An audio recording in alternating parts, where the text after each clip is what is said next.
एक American propaganda है 2023 से कि सऊदी अरब नॉर्मलाइज करने वाला था रिश्ता, इजराइल के साथ रिश्ता नॉर्मलाइज करने वाला था। ये सब कहना कि सऊदी अरब चाहता था लड़ाई हो, यूएई चाहता है कि लड़ाई हो, ये सब मिस इन्फॉर्मेशन है अमेरिका की तरफ से और इसको कोई वैल्यू नहीं देनी चाहिए हमको। सैंक्शंस के जरिए ये जो गल्फ कंट्रीज थी अमेरिका के अलाइज और एसोसिएट्स थे, वो उन्होंने सैंक्शंस की तरफ की वजह से ईरान को काबू में रखा है। हमारे यहाँ जो सीरियस इंटरनेशनल इश्यूज हैं उसमें डोमेस्टिक एलिमेंट आ जाता है, यानी कि हम डोमेस्टिक ऑडियंस को अपील कर रहे हैं। किसी देश को दलाल स्टेट बुलाना ये हमको शोभा नहीं देता। प्राइम मिनिस्टर ने जो विजिट की, मुझे लगता है वो उन्होंने अपने दिल का इस्तेमाल किया। जो इशारा उनको हुआ वो उनके दिल का इशारा था कि जो मेरा भाई है, जो मेरे भाईचारा, जो हमारे यहाँ भाईचारे के रिश्ता है इजराइल के साथ और नेतन्याहू के साथ, लड़ाई के एक दिन पहले वो हमको दिखा देना चाहिए कि भाई हम तुम्हारे साथ खड़े हैं। तो ये इसमें जज्बा ज्यादा था, सोच विचार शायद कम था। That United states is not a reliable partner, ये मेरे लिए बिल्कुल, मुझे पहले भी मालूम था लड़ाई के पहले और मुझे अभी बिल्कुल रीअफर्म हो गया है। It is not a reliable partner, क्योंकि अमेरिका एक बुली है। वो अगर आप झुक गए उसके सामने तो आपको और झुकाएगा और थप्पड़ मारेगा। अगर आप उसके सामने खड़े हो गए और कहा कि ये काबिले बर्दाश्त नहीं है, चाइना दुश्मन है वो अलग बात है, वो हमारा नेबर है, हमको उनके साथ रहना है, आज कई हजार साल से हम रह चुके हैं और आगे भी करना है। It is our neighbour. Management of relations is important. लेकिन मैंने कभी ऐसा नहीं देखा कि अगर आप अमेरिका 5-10 हजार किलोमीटर की दूरी पे अब किसी देश के पास गए कि कहिए आप मेरी हिफाजत करिए, ये कुछ नहीं होने वाला है। उन्होंने देखा कि इंडिया हमारे लिए अहमियत पाएगा, पहले भी था और फ्यूचर में भी होगा। तो उन्होंने पास्ट को देखा और उससे सलाह मशवरा करके फ्यूचर का देखते हुए उन्होंने कहा इंडिया से आपके जहाज जाएंगे। तलमी साहब, आपने अभी गल्फ़ कंट्रीज़ जो हैं जिनमें कि सऊदी अरब भी आता है, यूनाइटेड अरब एमिरेट्स आता है, ओमान आता है, कतर आता है, जो सब, उन सब के हवाले से एक बात कही कि सब वो उनकी फ़िक्र थी, उनके पास पूरा डिफेंस नहीं था और अमेरिकन कंपनियों को उन्होंने खूब पैसा भी दिया, अपने यहाँ उनके हथियार भी ख़रीदे गए, लेकिन वो आज भी काम नहीं आते। और इज़राइल जो है वो एक सबसे बड़ा हेजिमोन है, सबसे बड़ी एक ऐसी ताकत है जो अपनी टर्म्स डिक्टेट करती है। मैं समझ सकता हूँ यहाँ तक, लेकिन जो बात मैं नहीं समझता, अब मैं वो आपके सामने रख रहा हूँ कि ये सऊदी अरब था जो अब्राहम अकॉर्ड को साइन करने वाला था। ये यूनाइटेड अरब एमिरेट्स था जिसने कि इज़राइल के साथ में दोस्ती के रिश्ते बना लिए थे। ये और भी दूसरे गल्फ़ कंट्रीज से जो आगे बढ़ के इज़राइल की तरफ जा रहे थे, और ये वही सऊदी अरब है जिसकी तरफ से कहा जा रहा है बार बार, अमेरिकन मीडिया में सर की रिपोर्टें आई कि जब ये वॉर छिड़ी नहीं थी, ईरान पर हमला नहीं हुआ था, उसकी तरफ से इंस्टिगेशन आ रहा था, क्राउन प्रिंस की तरफ से ऐसा इंस्टिगेशन आ रहा था कि ये हमला कब होगा, करिए करिए करिए। मतलब ये कि ईरान के किस्से को निपटाइए। उसकी वजह यह है, आप और हम सब एक अरसे से जानते हैं कि ईरान की बढ़ती हुई ताकत इस्लामिक दुनिया में अरब दुनिया के लिए भी एक ख़तरा मानी जा रही थी, जिसमें एक अरब ममालिक जो हैं थोड़े परेशान थे कि क्या करें। तो है ये कि इस लड़ाई को आगे बढ़ाने में अब इतने मासूम तो नहीं है जीसीसी कंट्रीज़, उनका हाथ तो था ना यहाँ तक लाने के लिए। अब वो परेशान है, मैं समझ सकता हूँ, लेकिन इस लड़ाई को शुरू करने में कहीं ना कहीं उनकी तरफ से हरी झंडी तो दिखाई गई थी ना। नहीं नहीं, ये डेलिब्रेट मिस इन्फॉर्मेशन है अमेरिका की तरफ से। गल्फ कंट्रीज का शुरू से टोटल ऑपोजिशन था इस हमले के ऊपर। इसमें इस हमले का एक ही सपोर्टर था, वो है नेतन्याहू। नेतन्याहू को सिर्फ एक चीज में इंटरेस्ट है, कंटिन्यूड इंस्टेबिलिटी एंड कॉन्फ्लिक्ट। उसको उसको वो डोमेस्टिकली भी फायदेमंद है, और उसको लगता है कि मेरा जो स्टेटस इजराइल में वो खुश, वो इजरायली खुश हैं, और जो उनका राइट विंग कोalition है वो उनको सपोर्ट देता रहता है. The gulf was totally oppose to the conflict. मैं आपको 2-3 बातें सुनाना चाहता हूं. ये एक अमेरिकन प्रोपेगेंडा है 2023 से कि सऊदी अरब नॉर्मलाइज करने वाला था रिश्ता, इजराइल के साथ रिश्ता नॉर्मलाइज करने वाला था. ये बिल्कुल गलत है और ये झूठ है. ये इंफॉर्मेशन आ रहा था वॉल स्ट्रीट जर्नल में, जो बिल्कुल प्रो इजराइल है. बातचीत हो रही थी, सऊदी अरब कहता था, ये बातचीत थी अमेरिका के साथ, इजराइल नहीं था इसमें, अमेरिका के साथ बातचीत थी कि आप हमारे लिए 3 काम आपको करने हैं. नंबर 1, हमको state of the art weaponry दीजिए, जो वो नहीं देते क्योंकि वो इजराइल का स्ट्रेटेजिक एडवांटेज रखना चाहते हैं. State of the art weaponry दीजिए. नंबर 2, हमको सिविलियन न्यूक्लियर प्रोग्राम के लिए परमिशन दीजिए. और नंबर 3, हमारे साथ एक सिक्योरिटी कोऑपरेशन एग्रीमेंट करिए कि अगर हमारे ऊपर किसी तरह का हमला हुआ तो आप हमारे साथ होंगे. ये तीन पॉइंट्स थे, और ये ब्लिंकन सुन रहा था. ये अमेरिका में ये 3 points they were not accepted. ये एडमिनिस्ट्रेशन सुनने को तैयार थी, लेकिन 20 डेमोक्रेटिक सेनेटर्स ने एक खत भेजा बाइडेन को कि हम इसको सपोर्ट नहीं कर सकते, क्योंकि इजराइल लॉबी, कई चीजें इसमें हैं जो इजराइल लॉबी कबूल नहीं करने को तैयार थी. State of the art weaponry, civilian nuclear programme, और वो जो अग्रीमेंट है, वो अग्रीमेंट में मुझे लगता है कि वो कागज भी उसकी कोई वैल्यू नहीं थी. लेकिन ब्लिंकन, क्योंकि बाइडेन की ये वो टर्म खत्म हो रहा था और कोई अचीवमेंट नहीं थी, ये तो अमेरिकन प्रेसिडेंट का एक पैटर्न है, कोई अचीवमेंट नहीं होती उनके पास, अचानक उनको लिखता है कि भाई इतिहास क्या कहेगा मेरे बारे में. तो उन्होंने क्या किया कि उन्होंने जाहिर किया कि हम ये एक बायलैटरल एग्रीमेंट कर सकते हैं, इजराइल इसमें शामिल नहीं होगा. क्यों? क्योंकि सऊदी अरब ने इंसिस्ट किया कि पैलेस्टाइन के ऊपर प्रोग्रेस होनी चाहिए. यह बात वॉल स्ट्रीट जर्नल नहीं कहने को तैयार है.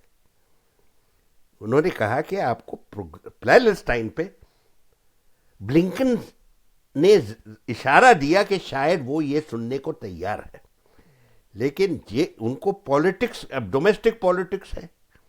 जेक सलिवन जो नेशनल सिक्योरिटी एडवाइजर था और जो व्हाइट हाउस में बैठता है, उसने एक पब्लिक स्टेटमेंट दिया, there will be no agreement with Saudi Arabia unless Saudi Arabia normalizes ties with Israel. Israel has to be a party to the agreement. ये उसने कहा, ये बात खत्म हो गई. और उसके बाद अक्टूबर में तो वो हमला हो गया. तो मैं एक बात करेक्ट करना चाह रहा हूं कि सऊदी अरब बिल्कुल अग्रीमेंट करने को तैयार था. अच्छा, बात रही फिर जब अगले साल 2024 में जब वो हमास का लड़ाई झगड़ा हो रहा था, उस टाइम ब्लिंकन ने ये बात फिर से छेड़ी और ये कहा कि भाई आप ये हमारे साथ करिए, अग्रीमेंट करिए. जो 3 पॉइंट थे, उस time crown prince Mohammed bin Salman ने बहुत डिटेल्ड प्रपोजल दिया पैलेस्टाइन पे. उन्होंने कहा, my people are committed to the Palestinian cause. 70% of my people are totally committed to the Palestinian cause. I will not do any agreement until there is a very clear announcement relating to the Palestinian state. And it should not be just formal. वो उन्होंने कहा, ये insist किया कि अगर आप normalisation चाहते हैं, ये बिल्कुल फर्म एंड इररिवर्सिबल कमिटमेंट होना चाहिए. अगर आप बॉब वुडवर्ड की किताब पढ़ें, उसमें ब्लिंकन ने ये मैसेज नेतन्याहू को दिया, और नेतन्याहू ने कहा बिल्कुल एक लाइन का जवाब था, that's not going to happen. मुझे नहीं लगता कि नेतन्याहू को कोई खास इंटरेस्ट है नॉर्मलाइजेशन में, और अभी फिलहाल मुझे नहीं लगता किसी तरह की कोई प्रोग्रेस होगी। ये सब कहना कि सऊदी अरब चाहता था लड़ाई हो, यूएई चाहता है कि लड़ाई हो, ये सब मिस इन्फॉर्मेशन है अमेरिका की तरफ से, और इसको कोई वैल्यू नहीं देनी चाहिए हमको। लेकिन हमें इस बात को तो वैल्यू देनी चाहिए कि ईरान की बढ़ती हुई ताकत, ख़ास तौर पर इस्लामिक दुनिया में जो अरब मुल्क हैं उनके लिए एक चिंता का विषय रहा है, एक डर का थीम रहा है उनके लिए। इससे पहले भी कोशिश की गई कि किसी तरह से ईरान को कंटेन कर सकें, लेकिन ईरान के बढ़ते हुए जो अज़ाइम, जिसको कहते हैं एक एक्सपेंशन, जो इन्फ्लुएंस है, वो फिक्र का सबब तो रहा है गल्फ कंट्रीज़ में। गल्फ कंट्रीज को आप देखिए, they are very small, very insecure, incapable of supporting themselves. Iran is one of the largest, one of the large countries in the world. उनके 93 मिलियन उनकी आबादी है। तो वहाँ अब तक जो उनको कंट्रोल किया गया है वो है सैंक्शंस के ज़रिए।